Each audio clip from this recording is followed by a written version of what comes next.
Morning मन्ना में एक बार फिर से आप सभी को जय मसीह की। मेरे प्रियो, how character build under trials, परीक्षा के मध्य चरित्र का निर्माण, ये शीर्षक के ऊपर हम आपसे बातचीत कर रहे हैं।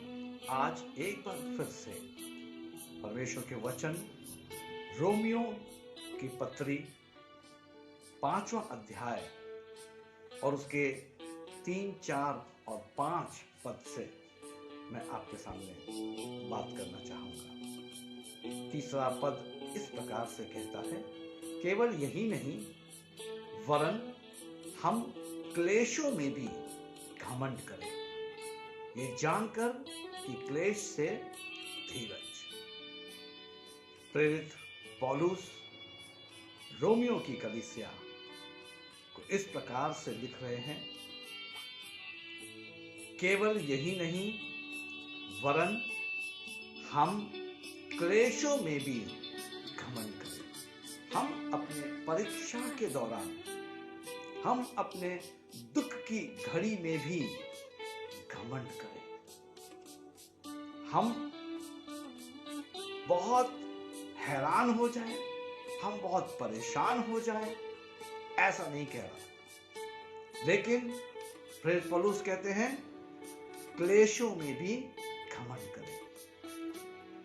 क्यों घमंड करें, वो आगे उसको समझाते हैं और कहते हैं ये जानकर कि क्लेश से धीरज। और चौथा पद कहता है और धीरज से खरा निकलना, और खरे निकलने से आशा उत्पन्न होती है। देखिए मेरे प्रियो, प्रेरित पौलुस बहुत स्पष्ट और बहुत सरल तरीके से क्लेश को परिभाषित कर रहे हैं। आज बहुत से लोग क्लेश के दौरान, दुख के दौरान, परीक्षा के दौरान, समस्या के दौरान, बीमारियों के दौरान अपने आप को अकेला, हताश, खोया हुआ, निराशा में अपने आप को जाता हुआ देखते हैं। उनके पास सिर्फ अफसोस होता है। लेकिन मैं आप सबको उत्साहित करना चाहता हूं, आप सबसे मॉर्निंग मन्ना में इस प्रकार से बात करना चाहता हूं जैसे प्रेरित पौलुस रोमियो की कलीसिया को लिख रहे हैं। वो कह रहे हैं क्लेशों में भी घमंड करें। क्यों घमंड करें? ये जानकर कि क्लेश से धीरज। जो क्लेश, दुख, तकलीफ, समस्या, बीमारी, रुकावट हमारे जीवन में आई है, उससे मेरे प्रियो हमारे जीवन के अंदर धीरज उत्पन्न होता है, और धीरज से खरा निकलना यानी ईमानदारी, वफादारी निकलती है, और खरे निकलने से आशा उत्पन्न होती है। जो मेरे प्रियो क्लेश के दौरान आशा हम खो देते हैं, जो परीक्षा के दौरान हम अपनी आशा को खो देते हैं, वो आशा कैसे हमें मिलती है क्लेश के दौरान, पौलुस प्रेरित उसको समझा रहे हैं। तो वो कह रहे हैं ये जानकर कि क्लेश से धीरज। देखिए, इसकी जानकारी नहीं होती लोगों को। लोग क्लेश में कंप्लेन करते हैं, शिकायत करते हैं और प्रभु से दूर होने की बातें करते हैं। लेकिन प्रेरित पौलुस प्रभु के करीब मुझको और आपको ला रहे हैं और ये कह रहे हैं कि क्लेशों में घमंड करें, ये जानकर कि क्लेश से धीरज, धीरज से खरा निकलना, और खरे निकलने से आशा उत्पन्न होती है। और 5वें पद में वो कहते हैं और आशा से लज्जा नहीं होती, क्योंकि पवित्र आत्मा जो हमें दिया गया है उसके द्वारा परमेश्वर का प्रेम हमारे मन में डाला गया है। Praise the Lord. प्रभु का धन्यवाद हो मेरे प्रियो इस अच्छे वचन के लिए जो प्रेरित पौलुस के द्वारा मुझको और आपको दिया जा रहा है। प्रेरित पौलुस बहुत अच्छे रीति से, बहुत सरल तरीके से क्लेश में कैसे हम घमंड करें, क्लेश में, तकलीफ में, समस्या में, बीमारी में, परीक्षा में, दुखों में हम कैसे स्थिर हों, हम कैसे अपने विश्वास को बढ़ाएं। वो कहते हैं क्लेश में घमंड करें, ये जानकर कि क्लेश से धीरज, धीरज से खरा निकलना, खरे निकलने से आशा उत्पन्न होती है और आशा से लज्जा नहीं होती, बेइज्जती हम फील नहीं करते। प्रेज़ द लॉर्ड, प्रभु का धन्यवाद हो मेरे प्रियो। और साथ ही साथ मैं याकूब की पत्री उसका 1 अध्याय उसके 2, 3, 4 पद से आपसे 2 पद में इस प्रकार से लिखा हुआ है, हे मेरे भाइयों, जब तुम नाना प्रकार की परीक्षाओं में पड़ो तो इसको पूरे आनंद की बात समझो। देखिए याकूब जो है वो क्या लिख रहा है कि जब तुम नाना प्रकार की परीक्षाओं में पड़ो, यानी भिन्न भिन्न तरीके की परीक्षाओं में या भिन्न भिन्न तरीके के दुखों में, समस्याओं में जब तुम पड़ो तो इसको पूरे आनंद की बात समझो, इसको पूरे दुख के साथ, अफसोस के साथ, मुंह उतरा हुआ, चेहरा उतरा हुआ जो है इस तरीके से मत रहो, परंतु वो क्या कह रहा है, इसको पूरे आनंद की बात समझो। तीसरे पद में वो कहता है, ये जानकर कि तुम्हारे विश्वास के परखे जाने से धीरज उत्पन्न होता है।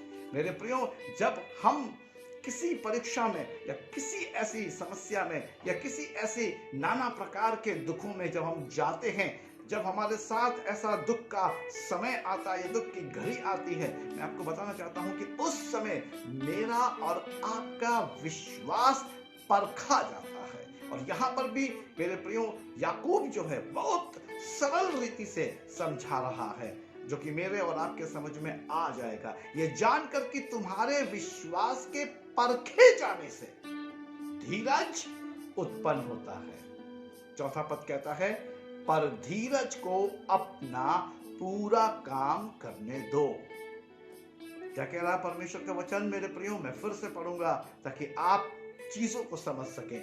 पर धीरज को अपना पूरा काम करने दो कि तुम पूरे और सिद्ध होते जाओ और तुम में किसी बात की घटी न रहे। अब आप समझ लीजिए कि जो परीक्षाएं हैं या दुख है या समस्या है या नाना प्रकार के जो टेंशन्स या नाना प्रकार के जो फेलियर्स मेरे और आपके जीवन में आकर खड़े हो जाते हैं, अचानक से आकर खड़े हो जाते हैं और हम मेरे प्रियो हताश हो जाते हैं, हम निराश हो जाते हैं और हम सोचते हैं कि अब क्या होगा, ये कैसे मेरे जीवन में हो गया। लेकिन मेरे प्रियो यहाँ पर मैं आपको बता देना चाहता हूँ कि प्रेरित पौलुस और याकूब दोनों इस बात को मुझको और आपको समझाने का प्रयास कर रहे हैं कि क्लेश में घमंड करो, क्योंकि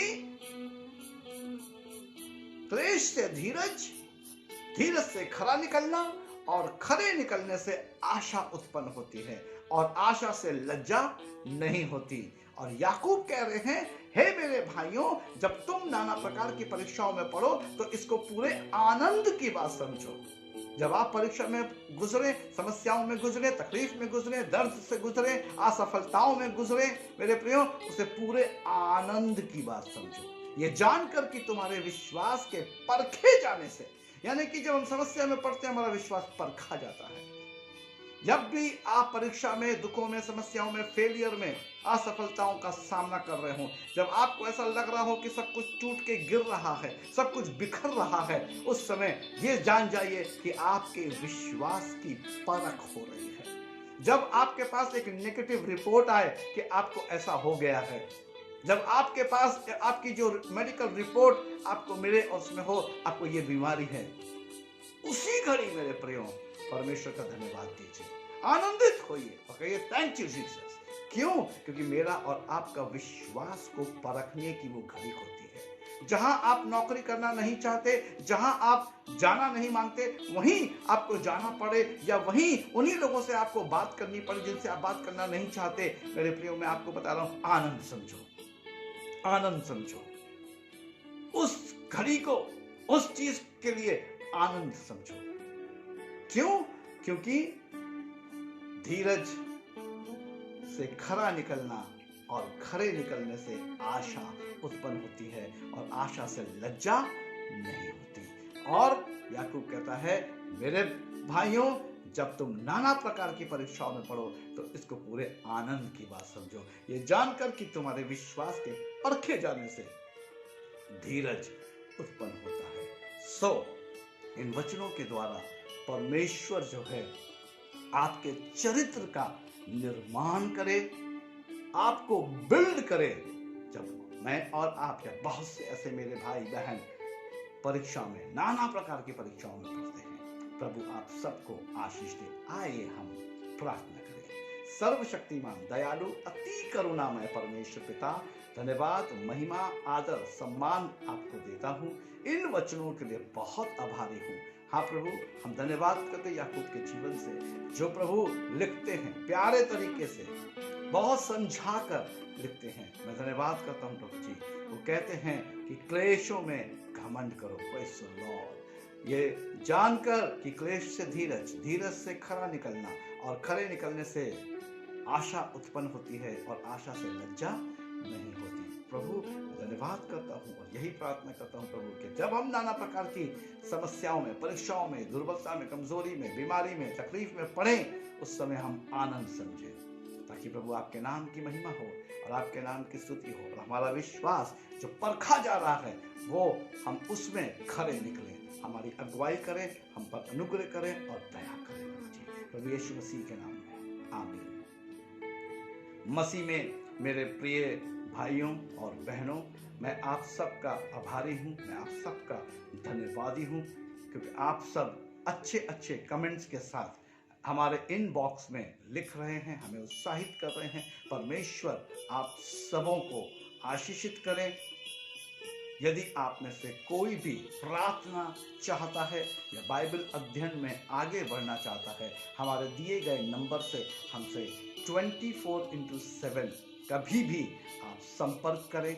हम आपके साथ प्रार्थना में आगे बढ़ेंगे, बाइबल अध्ययन में आगे बढ़ेंगे। हमें आपके फोन कॉल का इंतजार है और प्रति रविवार को रात्रि 8 बजे फेसबुक लाइव हम होते हैं। Revival churches in India Varanasi group Facebook पे है, आप उसमें जुड़कर हमारे साथ आराधना और प्रार्थना करके परमेश्वर के वचन से आशीषित हो सकते हैं। प्रति भोर 5 बजे मॉर्निंग मन्ना आपको प्राप्त हो रहा है, आप उससे आशीषित हो रहे हैं। मेरा आपसे आग्रह है, YouTube के मॉर्निंग मन्ना के लिंक को अपने मित्रों, अपने भाइयों, अपने रिश्तेदारों को सेंड करिए, पोस्ट कीजिए, ताकि जैसे आपको आत्मिक लाभ हो रहा है, उन्हें भी आत्मिक लाभ और उनकी भी आत्मिक उन्नति हो सके। सो मेरे प्रियो, मैं प्रभु का धन्यवादी हूँ, आभारी हूँ आप सबके जीवन के लिए। प्रभु आप सबको बहुत बहुत आशीष दे। जय मसीह की।